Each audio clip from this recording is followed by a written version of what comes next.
원래 3부 이 시간이 제일 좀 지칠 수 있는 그런 시간이기도 하고 또 보링할 수 있는 그런 시간인데 여러분들 하나님의 말씀을 듣는 이 자리를 여러분 함께 참석하시는 이 시간이 얼마나 영광되고 복된 자리인지 시간이 지나면 알게 될 것입니다. 저도 3부 때 사람도 없고 그랬었는데 그때는 지금보다 더 없었습니다. 많이 부흥이 됐습니다. 3부 여러분들. 네. 우리가 지금 살고 있는 이 시대는 뭐든지 불확실한 그런 세상에 살고 있는 것 같습니다. 그리고 어떤 한 가지 뚜렷한 색깔을 드러내면 반드시 이렇게 자기의 적이 생깁니다. 예를 들어서 인터넷에 자기의 의견을 띄우면 그게 반대되는 의견을 띄우기도 하고 심지어는 그 반대되는 의견이라든가 비난이라든가 혼란 때문에 목숨까지 끊는 그런 시대에 살고 있습니다. 이런 얘기를 솔직히 지금은 이제 포스트 모더니즘이라고 이제 이런 말을 붙이기도 하는데 답이 없는 겁니다. 이것도 되고 저것도 되고 이것도 가능성이 있고 저것도 가능성이 있는 그런 시대에 살고 있기도 합니다. 그러니까 애매한 그런 기준 속에 살고 있는 것이죠. 복음이 무엇입니까? 그러면 이것도 복음이 될 수 있고 저것도 복음이 될 수 있는 애매한 그런 입장을 제시하기도 하는 것이 요즘 이번 교회에서의 세태이기도 합니다.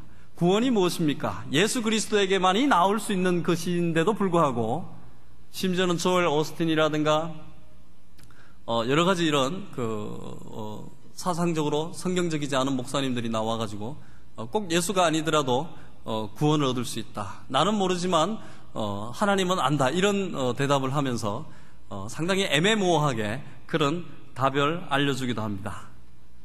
제가 서울시에서 공직으로 있을 때 제가 모시던 헤드가 이런 이야기를 합니다. 자기는 공무원 시작할 때 자기 아버지가 이런 얘기를 했답니다. 술 잘 마시는 소문 내지 마라. 그리고 돈이나 뇌물 받는 다는 사람으로 소문 내지 마라. 그리고 이 마지막 것이 굉장히 좀 인상이 깊었습니다. 뭐냐 하면 너 누구의 사람이다 라는 거 소문 내지 마라. 이렇게 이 세 가지를 아버지가 처세술로 이렇게 제시했답니다. 그런데 상당히 그것이 잘 맞아떨어졌나 봅니다. 호남 출신임에도 불구하고 박정희 때 37세에 전라남 도지사를 하고 심지어는 노무현 대통령 때는 대통령 권한대행까지 했던 그런 사람이기도 합니다. 이분에 대한 폄하를 얘기하는 것이 아니라 이 세상이 누구의 색깔을 드러낸다면 분명히 손해를 보게 된다. 이런 세상에 지금 살고 있다라는 얘기입니다. 그런데 오늘 우리가 읽은 로마서 1장의 사도 바울의 모습은 애매한 모습이 아닙니다. 자기의 칼날을 분명히 드러내고 있다는 겁니다. 자기의 모습과 자기의 정체성, 자기의 신분이 무엇인지, 내가 누구인지 확실하게 드러내고 있는 모습을 보여주고 있다는 얘기입니다. 사도 바울과 예수 그리스도는 유다의 자손입니다. 사도 바울은 베냐민의 자손이죠. 꼭 요 같은 모습이 1000년 전에 어떤 일이 있었냐면 다윗은 유다의 자손입니다. 요나단은 베냐민의 자손입니다. 사울이 기스의 후손이니까 재밌죠. 1000년 후에 꼭 이 같은 모습이 나옵니다. 왕자 출신인 요나단이 일개 신하였고 사울의 입장에서 보면 국가를 전복시킬 수 있는 그런 세력임에도 불구하고 요나단은 자기의 왕자를 걷어치우고 하나님의 명령에 의해서 다윗을 섬겼던 사람입니다. 요나단으로 인해서 다윗이 이스라엘 통일 왕국 왕이 됐던 계기가 될 수 있었던 겁니다. 꼭 1000년 이후에 베냐민의 지파 사도 바울, 그리고 유다 지파의 자손인 예수 그리스도, 다윗의 후손이 예수 그리스도로 왔으니까 유다의 자손 아닙니까? 목공 출신입니다. 보잘것없습니다. 하나님의 아들이라고 얘기를 했다가 치욕스럽게 젊은 나이에 죽었습니다. 그거에 비해서 사도 바울은 어떻습니까? 아주 집안도 좋고 학벌도 좋고 가말리엘 문화상, 오늘날로 말하면 거의 하버드 수준의 그런 스승 앞에서 학문을 배웠던 사람입니다. 왕을 모독하고 나라를 전복시키려고 그랬고 신성을 모독했던 그런 젊은이 예수 그리스도의 종이라고 오늘 1절에서는 분명히 얘기를 합니다. 이 얘기는 무엇인가? 내가 누구인가? 그리고 나는 어떻게 살 것인가?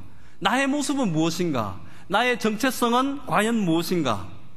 내가 살아갈 수 있는 이 방향은 어디인가를 분명히 제시하고 있다라는 얘기입니다. 사도 바울의 그 1절에서 밝히고 있는 자신의 디렉션, 이걸로 봐서 자기가 알지 못하는 수신인 로마 교회를 향해서 쓰는 자기의 그 글의 방향이 일정하게 딱 방향이 정해져 있다는 것에서 굉장히 놀랍습니다. 오늘날의 사람들을 주목시키기 위해서, 자기에게 어텐션을 시키기 위해서는 별 이상한 그런 얘기들을 많이 합니다. 그래야 관심을 가지고 주목을 할 수 있으니까. 근데 사도 바울은 그렇게 얘기하지 않아요.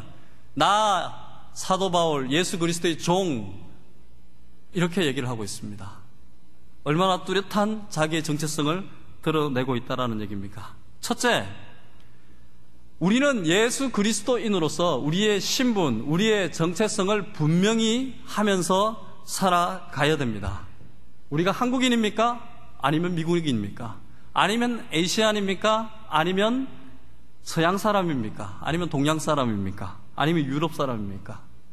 혈연적으로 또 지역적으로 학력적으로 구분하는 것도 우리가 구분할 수 있는 오늘날의 그런 모습이기도 하지만, 사도 바울은 아예 자기의 삶의 존재론적인 그런 명제를 써서 자기의 삶의 정체를 예수 그리스도의 종이라는 얘기를 분명히 밝히고 있다라는 얘기입니다. 1절에 보시면 예수 그리스도의 종 바울은 사도로 부르심을 받아 하나님의 복음을 위하여 택정함을 입었다, 이렇게 얘기를 하고 있습니다. 헬라 원어에 보면 파울로스 둘로스 이렇게 얘기를 합니다. 바울 그리고 종 이렇게 얘기를 합니다. 둘로스라는 말이 종, 이 당시에 노예라는 얘기 아닙니까? 이 당시에 2000년 전에 로마의 인구가 거의 1500만인데요. 노예의 인구가 6000만이 넘었다고 얘기를 합니다. 그러니 반 귀족 계급, 반 노예, 이런 거예요. 노예는 시장에서 그냥 살 수 있는 거예요. 아주 평균 그 액수를 우리나라 돈으로 환산하니까 15,000원, 18,000원이면 노예 한 사람을 사더라고요. 얼마나 그냥 그 옷도 입지 않은 그런 반 걸친 채로 이렇게 쭉 세워놓습니다. 세워놓으면 얘 나 줘 그러면 이제 돈을 주고 그렇게 사는 그런 모습의 형편이 노예였다는 겁니다.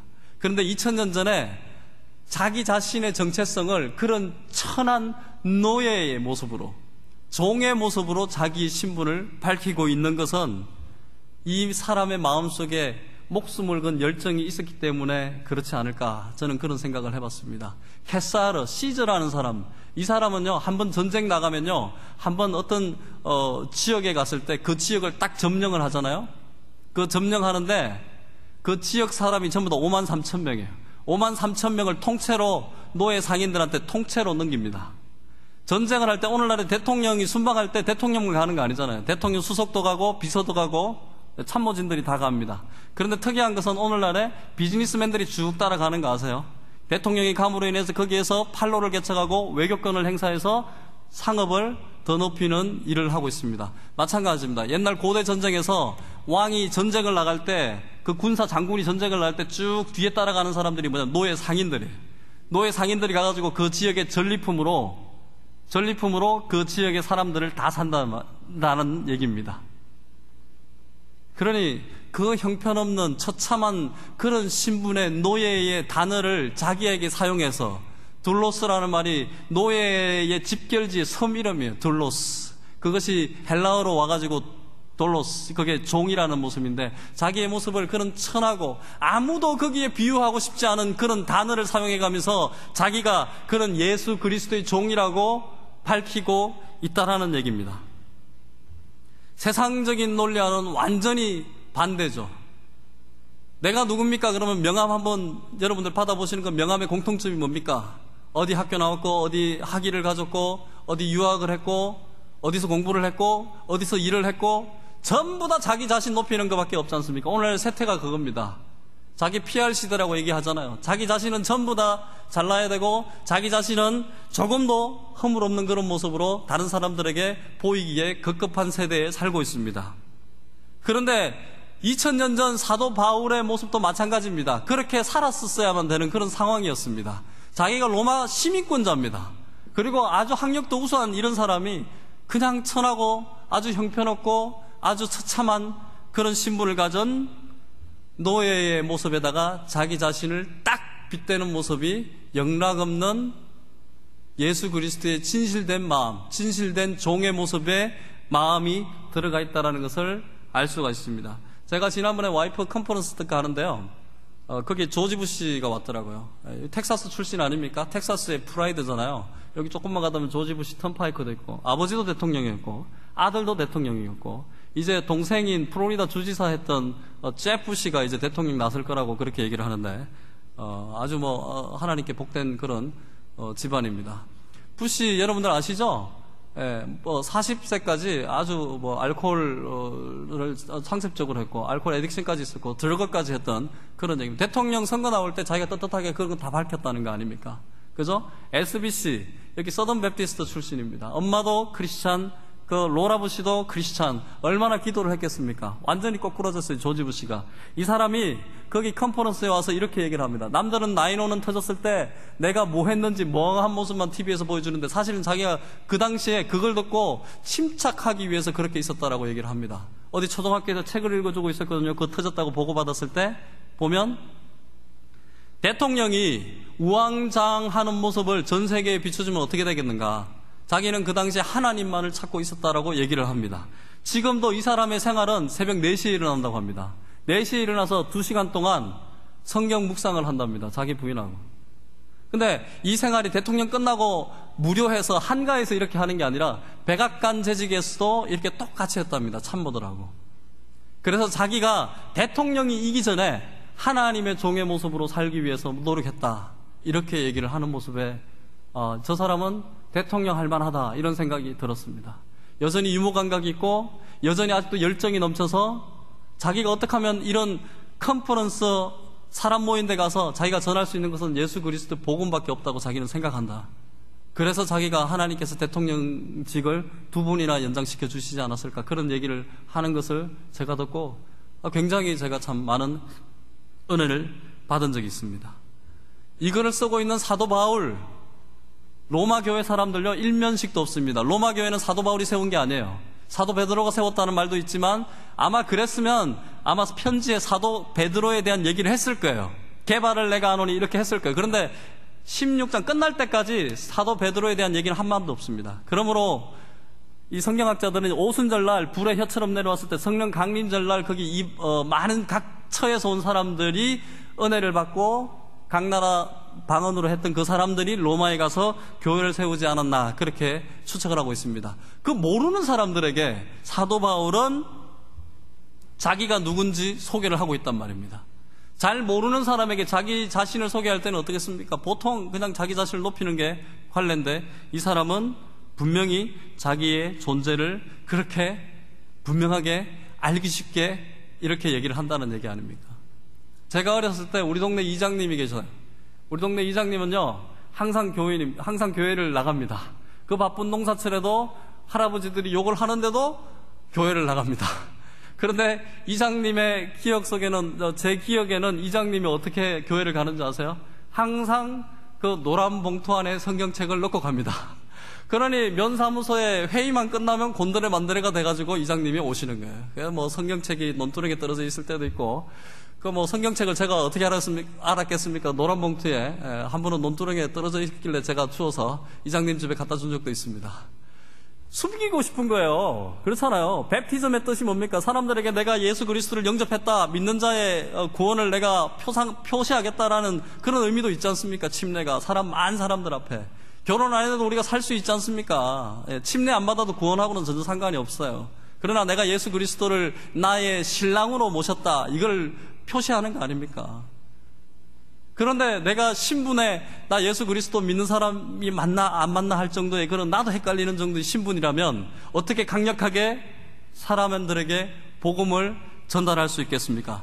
내가 어떻게 다른 사람들에게 영향력을 행사할 수 있겠어요? 내가 예수 그리스도라는 그런 믿는 사람의 한 사람으로서. 나 때문에 예수 그리스도 믿는 사람 몇 명이나 됩니까?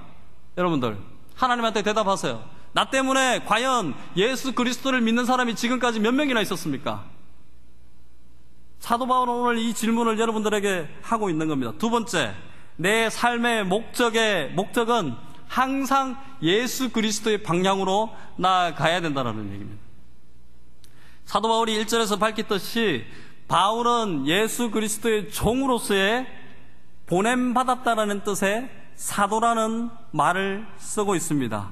이 사도라는 말은요, 보냄을 받았다라는 사람입니다. 아포스톨로스, 보냄을 받았다라는 사람. 보냄을 받았다라는 사람은 자기가 갔다는 얘기가 아니잖아요. 누구한테 심부름을 받고 갔다라는 얘기예요. 엄마가 우리 석영이한테 심부름을 시키면 엄마가 보내서 갔다라는 얘기예요. 그죠? 내가 간 게 아니라 보냄을 받았다라는 거예요. 사도라는 얘기는 보냄을 받았다라는 얘기입니다. 이 바울이 사도라고 끝끝내 자기를 변호하는 그 이야기는 신약 성경 13권 중에 10번이 자기가 사도라고 변호하고 있거든요. 그 얘기는 뭐냐 하면 내가 내 말로 한다는 얘기가 아니라 하나님께서 내게 주시는 예수님의 생생한 증거를 여러분들에게 한다라는 얘기를 변호하고 싶어서 그렇다라는 얘기입니다. 사도 바울이 얘기하는 이 예수 그리스도가 누굽니까 도대체? 사도 바울이 얘기하는 이 예수는 사공간복음서에는 이미 구약에서 예언되어 있는 것들을 성취하고 있는 모습을 보여주고 있다는 얘기입니다. 마태복음에서는 유대의 왕으로 오신 예수 그리스도를 그리고 있고, 마가복음에서는 천하고 천한 종의 모습으로 온 예수 그리스도를 그리고 있고, 누가복음에서는 완벽한 사람, 우리의 모습으로 오신 예수 그리스도를 그리고 있고, 요한복음에서는 로고스, 이 당시 2000년 전에 그리스도 히랍의 그 철학에서 도대체 로고스가 뭡니까? 철학자들이 얘기했던 그거 아닙니까? 지혜. 우리가 지혜를 알면, 아리스토텔레스도 얘기했고 플라톤도 얘기했던 그 지혜, 너희들이 찾고 있는 그 지혜, 너희들이 구하고 있는 그 로고스가 바로 육신의 옷을 입고 온 예수 그리스도가 아닌가? 요한복음 1장에서 얘기하고 있는 모습이 바로 그 예수를 얘기하고 있다는 얘기입니다. 구약의 예언은 어떤 것이 있습니까? 예수 그리스도의 구약의 예언은 수도 없이 많습니다. 미가서 5장 2절에 보면 그의 근본은 상고에 그리고 태초에 있었던 분이다, 이렇게 얘기를 합니다. 예수 그리스도가 태초에 있었고 원래 있었다라는 얘기입니다. 창세기 1장 1절에 보니까 In the beginning, 태초에 말씀이 있었느니라. 요한복음 1장에 보면 그 말씀이 육신을 입고 우리에게 오셨다라고 얘기를 하고 있는 겁니다.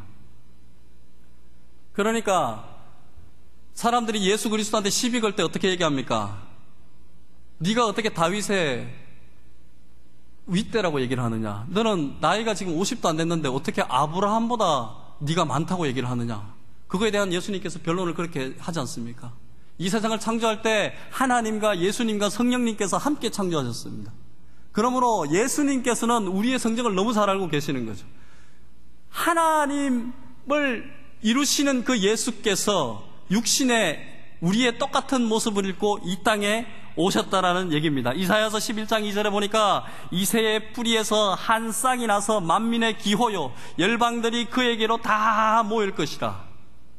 이사야서 7장에 보면 처녀가 잉태하여 그 이름을 임마누엘이라 하였더라. 임마누엘이 뭡니까? 하나님께서 우리와 함께 계신다. 그 임마누엘이 오늘 우리에게 응답으로 됐는데 여러분들 심령 속에 하나님이 나와 함께 계신다는 것을 알 수가 있습니까? 그런 믿음을 가지고 보고 있습니까? 그런 믿음을 가지고 여러분들 성경을 보고 있습니까? 이사야서 53장에 보니까 그는 예수 그리스도는 멸시를 받았고 질고가 많았고 간고가 많이 겪었고 우리의 죄 때문에 그가 십자가에 매달렸다. 우리의 모든 죄악을 하나님께서 그에게 담당시키셨도다. 그렇게 얘기를 하고 있는 겁니다.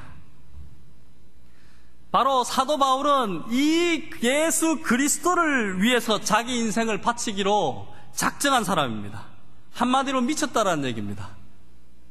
크레이지라는 뜻이 아니에요. 미치다, 영향을 미쳤다, 리치했다라는 얘기입니다. 이 사도 바울의 모든 힘과 남아있는 모든 여력을 다 짜내서 예수 그리스도에게 도달하기 위해서 자기는 내달렸다라는 얘기입니다. 표적을 위해서 내달렸다, 이렇게 얘기하고 있지 않습니까?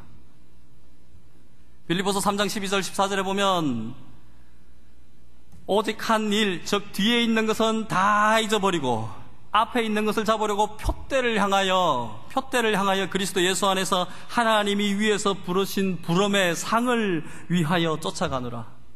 여러분들 도대체 어떤 상을 받고 싶습니까? 천국은요, 믿으면 다 갈 수 있습니다.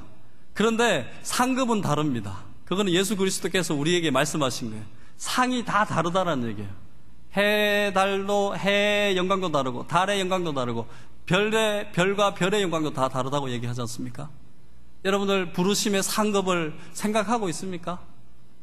부르심의 상급을 항상 기억하고 있습니까? 세상의 상급은 염두에 두지 않아도 돼요. 하나님의 부르심의 상의 목표를 향해서 내 인생을 내달리는 것은요, 그거는 괜찮습니다. 하나님을 향해서 하는 거니까.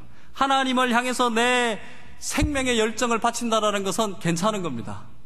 그런 거는 어느 정도 컴피티션 해도 괜찮은 거예요.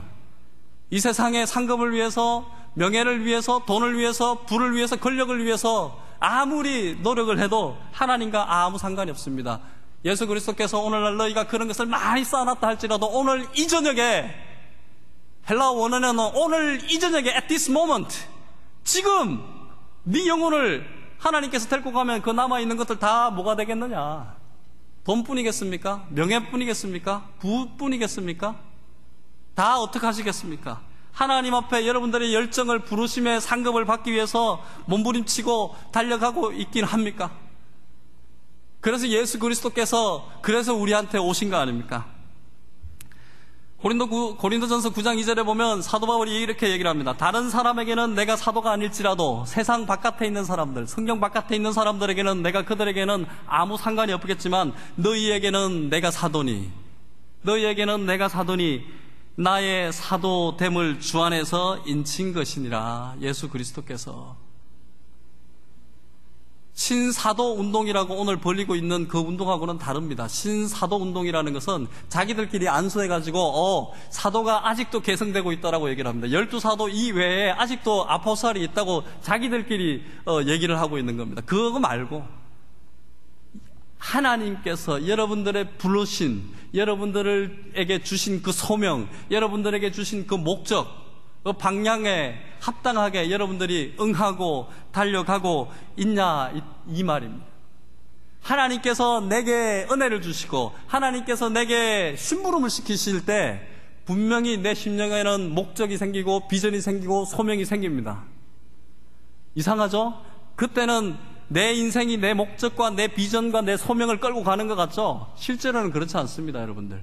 하나님께서 받은 그 소명이 생기고 목적이 생기고 비전이 생기잖아요. 그때부터는 목적과 비전과 소명이 나의 인생을 끌고 간다는 거 아십니까? 거꾸로입니다. 내가 내 인생의 목적을 끌고 가는 것 같죠? 천만에요. 하나님께서 주신 목적이 있고 비전이 있고 소명이 있다면 그때는 그 요소들이 내 인생을 끌고 간다는 거 아닙니까? 사도 바울이 다마스커스 도상에서 예수님을 만나기 전에는 어땠던 사람입니까? 무지막지했던 사람입니다.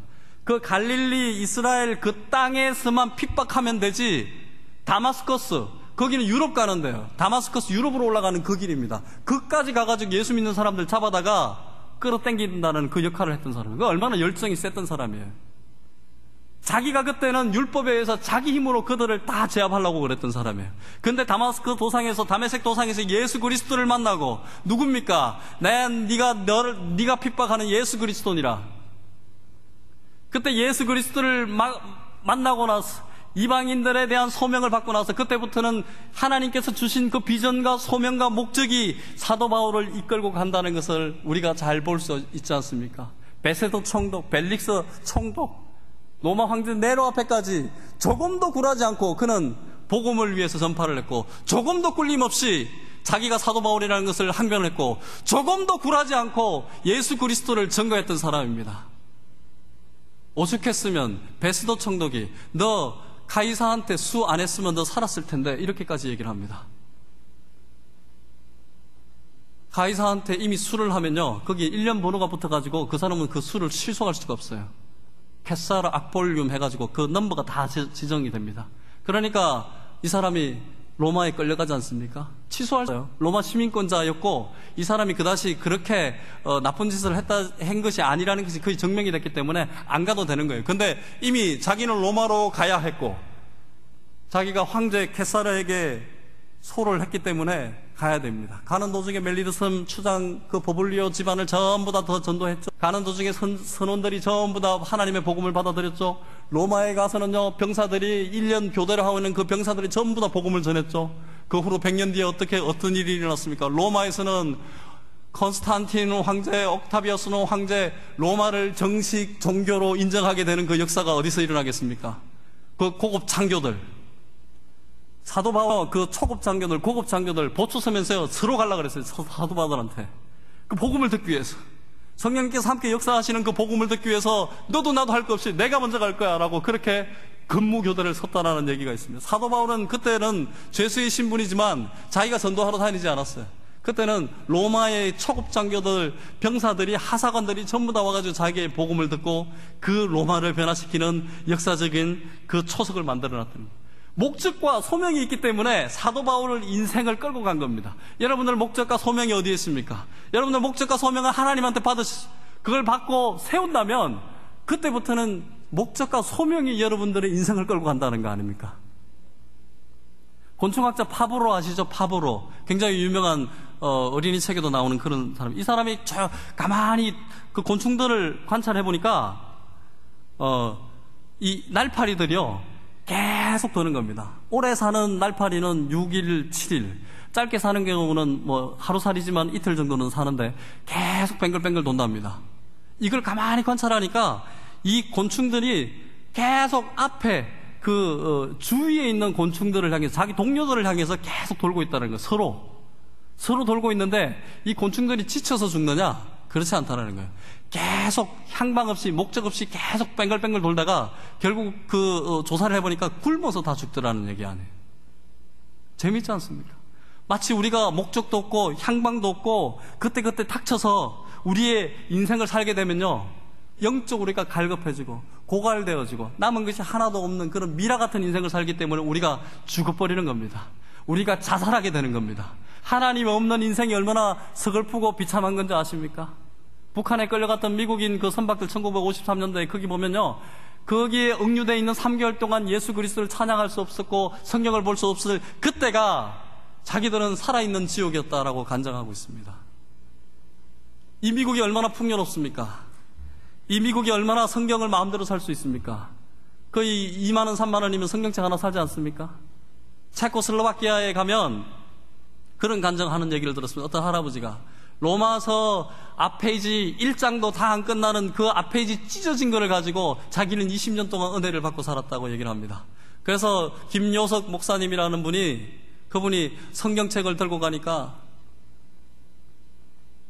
울더라는 거예요. 자기는 20년 동안 로마 그 쪽지, 찢어진 그 쪽지 가지고 그 20년 동안 그것만으로도 하나님께서 은혜를 주시는데 이것이 죽기 전에 이게 꿈입니까? 생시입니까? 성경책 66권을 받아들이다뇨. 우리는 있어도 잘 안 읽지 않습니까? 제 인생이 그렇습니다.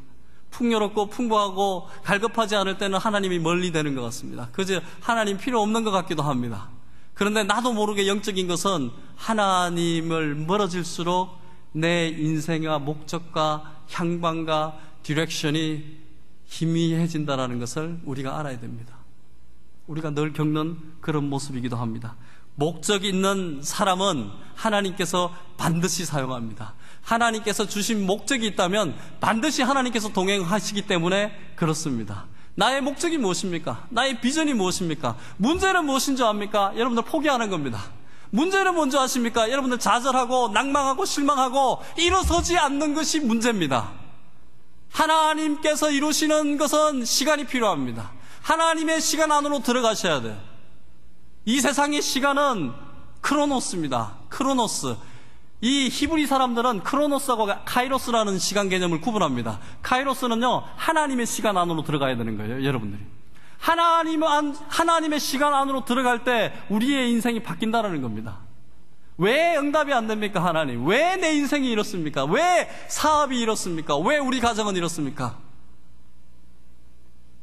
하나님 앞에 여러분들 기도하십시오.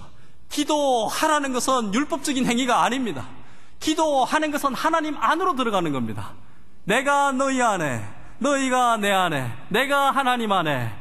어떻게 여러분들 그것을 이루실 수가 있겠습니까? 하나님 안으로 들어갈 때 바로 내 인생은 하나님의 시간 안으로 들어가게 되는 겁니다. 마지막으로 부르심을 입은 자들은 하나님 앞에 응답을 해야 됩니다. 여러분들 5절, 6절, 7절 한번 보십시오. 거기에는 특별한 사람이라고, 특별한 사람이 하나님의 은혜를 받고 특별한 사람이 하나님의 사명을 받았다라고 얘기를 하지 않습니다. 여러분들 5절 보십시오. 우리가 은혜와 사도의 직분, 먼저 하나님의 소명과 비전을 받기 위해서는 은혜를 먼저 받아야 되는 것이죠. 은혜를 받기 위해서는 하나님의 말씀을 먼저 받아야 되는 것입니다. 하나님의 말씀을 먼저 받을 때 하나님의 사명도 생기고 하나님의 은혜도 깨달을 수 있게 되는 것이죠. 우리가 죄인인 것을 어떻게 깨닫습니까? 하나님의 말씀에 비춰서 우리가 죄인인 것을 깨닫게 되지 않습니까? 성령님께서 오셨을 때 내가 죄인인 것을 알 수가 있는 거지 않습니까? 예수 그리스도께서 사도 베드로의 배를 타고 깊은 데로 가자 그랬을 때 그물이 찢어지는지라. 그때 첫 탄식, 첫 반응이 무엇인지 아십니까? 사도 베드로가 주여 나를 떠나소서, 나는 죄인입니다. 나는 죄인입니다. 우리가 죄인이라는 것을 깨닫게 되는 것만으로도 하나님의 은혜입니다. 이 은혜를 우리가 다 알고 있지 않습니까? 6절에 보십시오. 너희도 그들 중에 예수 그리스도의 것으로 부르심을 받았다. 7절에 보니까 로마에서 하나님의 사랑하심을 받고 성도로 부르심을 받은 자들. 여러분들 여기 성도가 아닌 사람들이 어디 있습니까? 전부 다 하나님의 성도로 부르심을 다 받고 있지 않습니까? 성도로 부르심을 받은 자들. 하나님께서 나에게 사랑을 주시고 은혜를 주시고, 거기까지만 생각하면 다 이룬 것이 아니에요. 거기까지만 생각하면 하나님께서 나를 부르신 목적이 다 안 끝났어요. 하나님께서 나에게 은혜를 주시고 나에게 사랑을 주시고 예수의 것으로 인쳐주셨다는 그 후에는 하나님께서 목적을 주시고 소명을 주시고 나에게 비전을 주신다라는 겁니다. 하나님께서 주신 그 목적과 비전과 사명만 받으십시오. 그때부터는 그 요소들이, 그 하나님의 비전들이, 하나님의 소명들이, 목적들이 여러분들의 인생을 끌고 가기 때문에 그렇습니다. 오늘날 광고에 보면 이런 얘기 하지 않습니까? 나는 나야. 나는 나니까 아무도 건들지 마. 나는 나일 뿐이야. 나는 내 색깔이 분명해. 이거 어디서 나오는 얘기인지 아십니까? 출애굽기 3장 14절. 모세가 떨기나무에 하나님 앞에 묻습니다. 누구십니까? 하나님이 뭐라 그럽니까? 나는 나야. 출애굽기 3장 14절에 보니까 I am who I am, 이걸 직역하면 I am who I am, 나는 나야. 지금 21세기에 우리 젊은이들, 우리의 많은 사람들이 나의 정체성을 찾는다라는 그 이유로 나는 나야, 나는 나니까 내 삶 내가 아무렇게도 살아도 된다라는 칼라로 그렇게 얘기를 하고 있지 않습니까? 하나님의 얘기를 우리가 얘기하고 있는 겁니다. 잘못된 거 아닙니까? 우리 크리스찬들, 하나님께서 보내심을 받고 하나님께서 우리의 예수의 것으로 인쳐주셨다라는 것은 내 인생의 주인은 내가 아니라는 얘기입니다. 내 인생의 주인은 내가 아니라는 얘기입니다. 예수 그리스도께서 겟세마네 동산에서 내 원대로 하지 마옵시고, 나도 내 원이 있다라는 얘기 아닙니까? 예수 그리스도께서 나도 내 소원이 있다라는 얘기 아닙니까? 나도 내 계획이 있다라는 얘기입니다. 그 예수 그리스도께서 내 원대로 하지 마옵시고 아버지 뜻대로 하시옵소서라고 고백하고 있습니다. 내가 종이고 내가 하나님한테 은혜를 받았고 사랑받은 그런 사람이라면 내가 가진 것은 아무것도 없다라고 얘기를 해야 됩니다. 내가 가진 것은 오직 복음뿐이다. 사도 바울이 보내심을 받았다라는데 왜 갔겠습니까? 복음을 위해서 갔다라는 얘기 아닙니까? 복음은 예수 그리스도를 증거하는 그 이유잖아요. 복음만이 내가 가질 수 있고 소유할 수 있다라는 얘기입니다. 사무엘상 6장 7절에 보니까 여호와는 죽이기도 하시고 살리기도 하시며 엄부에 내리시기도 하시며 올리시기도 한다. 여호와께서는 우리를 부하게도 하시며 가난하게도 하시며 높이기도 하시고 낮추기도 하신다. 모든 뜻이 예수 그리스도 하나님 앞에 있다라는 얘기입니다. 그리고 내가 결정할 수 있는 것이 있습니까? 없습니까? 아무것도 없습니까? 이번에 우리 청년들이 계속 자살에 대해서 지금 토론을 하고 있는데 굉장히 다양한 답변이 나오고 있습니다. 내가 할 수 있는 것, 내가 결정하는 것. 자살은 100% 내가 결정하는 거 아닙니까? 그것이 사탄이 됐든 뭐가 됐든 간에 하나님이 자살하라고 하겠습니까? 성경에서? 그렇잖아요? 바울의 인생이 그렇습니다. 사사건건 바울은 자기가 세웠던 그 선교 전략에 다 나가려고 했던 사람입니다. 아시아로 가려고 했지만 성령께서 유럽으로 넘기시고, 자기가 살라고 도망쳤지만 다시 감옥으로 끌려오고, 자기가 회피하려고 그랬지만 다시 거기에 가게 되고, 사도 바울의 인생입니다. 오죽했으면 제자들이 가지 마시라고 내가 주에 보여주신 환상 속에 내가 당신을 보니까 당신이 죽게 되더이다. 아니다, 나는 로마로 가야 하고 하나님 원하시는 것을 내가 이루어야 된다. 이것이 사도 바울의 인생 아닙니까? 내가 결정할 수 있는 것은 아무것도 없다라는 얘기입니다. 잠언서 19장 21절을 보니까 마음에는 많은 계획을 할지라도 오직 여호와의 뜻이 완전히 서리라. 사람이 발길을 자기가 정할지라도 오직 그 발걸음을 인도하시는 분은 여호와 하나님이라, 이렇게 얘기를 하고 있지 않습니까? 나 삶의 주인공은 예수입니다. 사도 바울이 분명히 밝혔듯이 이 세상적으로 리더가 되고 이 세상적으로 여러분들이 우뚝 서려면 예수 그리스도의 종이 되어야 됩니다. 복음을 위해서 여러분들 마음을 쓰시고 헌신하시고 여러분 인생을 전부 다 올인을 하시면 하나님께서 여러분들을 높이신다는 겁니다. 하나님께서 여러분들을 리더로 세우신다는 겁니다. 하나님께서 함께 하시기 때문에 그렇습니다. 하나님께서는 말씀으로 이 세상을 만드신 분이기 때문에 그렇습니다. 이것은 우리에게 은혜를 주시고 우리에게 사랑을 주시고 우리에게 믿음을 주신 우리 성도들에게 하나님께서 함께 하시는 역사인 것입니다. 다 같이 기도하시겠습니다. 하나님 감사합니다. 우리에게 사랑으로 인쳐주시고 우리에게 은혜로 인쳐주시고 하나님께서 우리에게 사명과 소명과 목적을 주신 이유를 우리가 분명히 깨닫기를 원합니다. 하나님, 여전히 우리 삶 속에서는 가정의 문제, 하나님 내 생활의 문제, 사람과의 문제, 돈 문제, 하나님 내가 생활하고 있는 터전 사업의 문제 여전히 많습니다. 그런데 하나님 그 마음에 쓰는 근심과 걱정이 하나님을 향하게 된다면 하나님께서 그것들을 모두 극복하고 통과하고 그것들을 전부 다 극복할 수 있고 회복시킬 수 있는 그런 권한을 우리에게 주시는 줄 믿습니다. 하나님 우리에게 그런 믿음을 주실 줄 믿습니다. 하나님 나를 사랑하시고 내게 은혜를 주시는 그 모든 하나님의 역사를 깊이 감사합니다. 오늘 이 시간 이후로는 하나님의 복음을 위해서 살게 하시고 하나님의 목적과 비전을 내 삶에 바로 세우게 하여 주시옵소서. 하나님 그것들을 깨닫게 하여 주시옵소서. 하나님 이미 주신 그 목적과 비전을 하나님 다시 한 번 더 기억나게 하시고 깨닫게 하여 주시옵소서. 주여 나를 세워주시옵소서. 하나님 앞에 무릎 꿇고 겸손하기를 원합니다. 주여 우리 산부 이 성도님들을 하나님께서 복내려 주시길 원합니다. 주여 인도하여 주시옵소서. 예수 그리스도 이름으로 기도합니다. 아멘.